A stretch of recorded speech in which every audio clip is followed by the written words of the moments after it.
Feeling is phenomenal. अभी बहुत सारी फीलिंग्स चल रही हैं, लेकिन सबसे ज़्यादा एक थैंक यू, बहुत दिल से थैंक यू पूरे इंडिया के लिए जिन्होंने इतना साथ दिया। और क्या बोलूँ, बस वर्ड्स की कमी है अभी। प्रोसेस कर रही हूँ ये सारे इमोशंस। हाँ, विनिंग मोमेंट पे तो कुछ समझ में ही नहीं आ रहा था क्या हो रहा है। रोना चाहती थी, आंसू नहीं निकल रहे थे, हंसना चाहती थी, हंसा नहीं जा रहा था। बस अपने आसपास जो भी चल रहा था उसे एब्जॉर्ब करने की कोशिश कर रही थी। और फिर फाइनली जब वो क्राउन मेरे सर पे आया तो फिर काफ़ी इमोशनल हो गई मैं। बहुत अच्छा लगा। सारी 63 कंट्रीज़ की लेडीज़ बहुत ही स्ट्रॉन्ग थी, बहुत टैलेंटेड थी।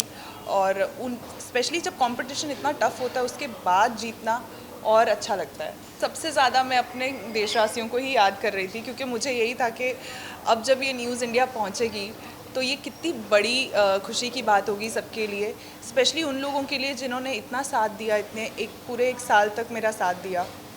उन सभी औरतों के लिए, मैरिड वुमेन जिन्होंने सोचा कि हम अगर ये पूरा नहीं कर पाई सपना अपनी लाइफ टाइम में, तो इसको वो सपना पूरा करते हुए देखें।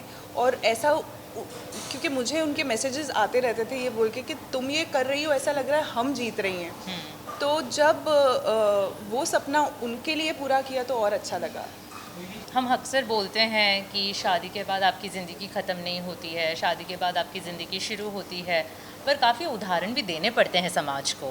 भारत को बहुत कुछ करके बताना पड़ता है और मुझे लगता है कि इससे बेहतर उदाहरण और कोई नहीं हो सकता कि एक शादीशुदा महिला ने 21 साल बाद भारत का नाम रोशन किया है, भारत में ये ताज लाया है। तो ये हम सबके लिए बहुत गर्व की बात है और ये डेफिनेटली वो सारी औरतों को इंस्पायर करेगा, वो हिम्मत देगा कि वो पहला कदम लें जिससे लेने से पहले वो डर रही हैं, वो हिचकिचा रही हैं, विश्वास की कमी महसूस कर रही हैं। क्योंकि हम सब ने ऐसे ही एक पहला कदम लिया था और आज वो एक एक कदम लेकर यहाँ तक पहुँच गई हैं। तो मिसेस वर्ल्ड में 2016 में मैंने भारत को रिप्रेजेंट किया था और मैं तो टॉप 6 में भी नहीं पहुंच पाई थी। पर एक तरह से देखने जाएं तो वो हार में हमारे बहुत ज़्यादा काम आई है। और कभी कभी ऐसे बोलते हैं ना कि जब आप हारते हो तो वहाँ से एक नई ज़िंदगी शुरू होती है। तो मेरे साथ कुछ ऐसा ही हुआ। जब मेरी हार हुई वहाँ से एक नया रास्ता खुला, वहाँ से एक नई ज़िंदगी शुरू हुई है। अगर मैं सच्ची कहूँ तो मैं बहुत ज़्यादा कॉन्फिडेंट थी, बट मैं अपने कॉन्फिडेंस को बहुत अंदर दबा रही थी। क्योंकि जब आप बहुत ज़्यादा कॉन्फिडेंट हो जाते हो तो आप सामने वाले इंसान पे प्रेशर देने लगते हो कि मुझे पता है तुम कर लोगे, मुझे पता है। तो मैंने अपना कॉन्फिडेंस अपने ही अंदर रखा और सरगम को बोला कि अपना मस्ती में रहो। मेरी फैमिली ने मुझे मेरे हाल पर छोड़ दिया था कि तुम तो अब हमारी रही नहीं, अब तुम सिर्फ मोहिनी की हो चुकी हो, तो तुम करो जो तुम्हें करना है। And that's how they treated me. वो शुरू से ही मेरे बहुत सपोर्ट में रहे हैं। और ऐसी फैमिलीज़ मिलना, it's like a blessing. And I am so happy कि मेरे हस्बैंड, मेरे मम्मी पापा, मेरे सास ससुर सब ने मिलकर मुझे इतना सपोर्ट किया कि मुझे कभी महसूस ही नहीं हुआ कि मेरे ऊपर कोई फैमिली की रिस्पॉन्सिबिलिटी है। सब चीज़ें साथ साथ होती चली गई और मैं बस अपने काम में बिज़ी रही और अपने गोल पे फोकस्ड रही। मुझे लगता है कि हर इंसान के अंदर एक ड्रीम होती है कि मुझे लीग से हटकर कुछ करना है। हर कोई वो चीज़ रियलाइज़ नहीं कर पाता है क्योंकि उसको वो प्रॉपर स्टिमुलस नहीं मिलता है। मुझे वो स्टिमुलस मेरे फादर ने दिया और बाद में शादी के बाद मेरे हस्बैंड ने। जब उन्होंने मुझे कहा, मैं स्कूल जाती थी तो मुझे बोलते थे कि ये देखो ये सब लोग ऑफ़िस के लिए निकल रहे हैं, मैं भी ऑफ़िस के लिए जाऊंगा अभी, और फिर शाम को घर आके फिर सुबह दोबारा उसी रूटीन को फॉलो करूँगा। I don't want you to follow routine in life, I want you to do something different with your life. I want the world to know you. And आज ही पापा का मैसेज आया मुझे व्हाट्सएप पे और उन्होंने कहा कि मैं तुझे कहता था ना कि तू कुछ अलग करेगी ज़िंदगी में, देख तूने कर दिया। अब मुझे ज़िंदगी से और कुछ नहीं चाहिए, तूने मेरा नाम पूरे दुनिया में रोशन कर दिया है। अब मेरी सारी मनोकामनाएं पूरी हो चुकी हैं। कोई एक आइडल, मैं हमेशा यही मानती हूँ कि लाइफ में ना एक आइडल नहीं हो सकता आपका। हर इंसान हर मोड़ पे आपको कोई नई चीज़ सिखाता है। सुष्मिता सेन ने बचपन में सिखाया कि वो क्राउन जीतने का जो एक पहला वो स्टेप था वो वहाँ से आया। अपने पिताजी से सीखा, अपनी दादी माँ से सीखा, अपनी माँ से सीखा पेशेंस क्या होती है, इनसे सीखा लीडरशिप क्या होती है, अपने हस्बैंड से सीखा कि सपोर्ट क्या होती है, हस्बैंड की सपोर्ट क्या होती है, एक आदमी की सपोर्ट क्या होती है।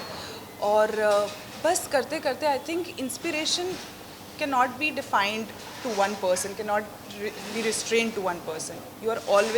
You always have to learn and you always have to feel inspired from every single person that you meet. Prepare होना पड़ेगा अगर नहीं भी हूँ तो भी, क्योंकि सबसे ज़्यादा जो एक्सपेक्टेशंस हैं वो मुझे लगता है मैरिड औरतों की है मुझसे, क्योंकि उन्होंने अभी तक इतना साथ दिया है तो वो आगे भी चाहेंगी कि मैं अब मैं उनका साथ दूं, क्योंकि अब मैं ऐसे प्लेटफॉर्म पे खड़ी हूँ और वो मैं करती रहूँगी होपफुली. अब तक मैं इसी खुशी से उभरी नहीं हूँ, पर हाँ, आपसे पहले जब उन्होंने पूछा, जो पहले वाले इंटरव्यूअर थे, कि कितना बड़ा हासिल किया है, ये कितना बड़ा अचीवमेंट है.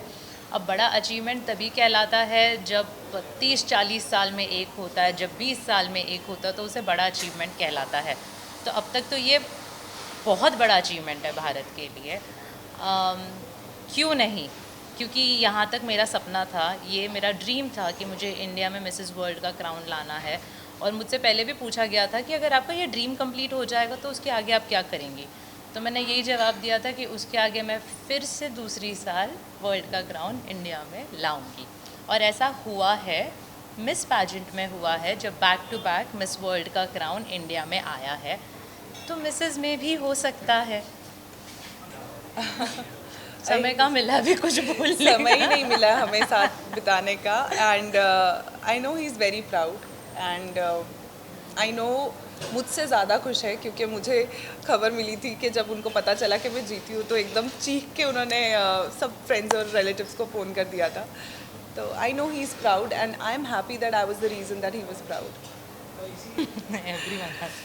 Bollywood that's not a priority. I think priority हमेशा कुछ बड़ा करने की होनी चाहिए. Bollywood is a big thing of course, but अभी मुझे लगता है बहुत ज़्यादा और कुछ करना बाकी है.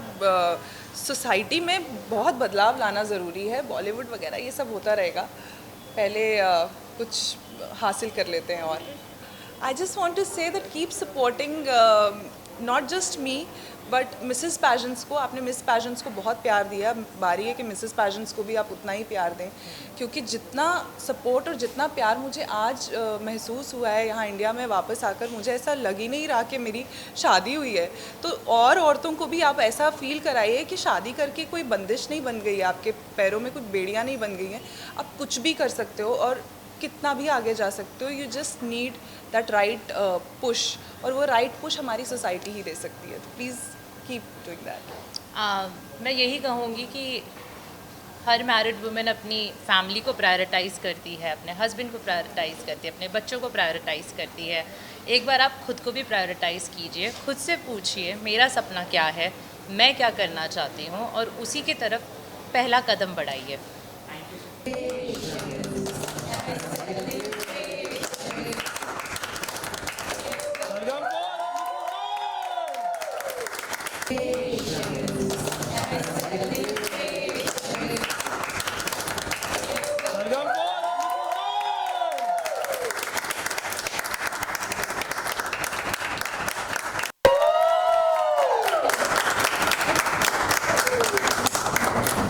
Sargam for Mrs. Gold.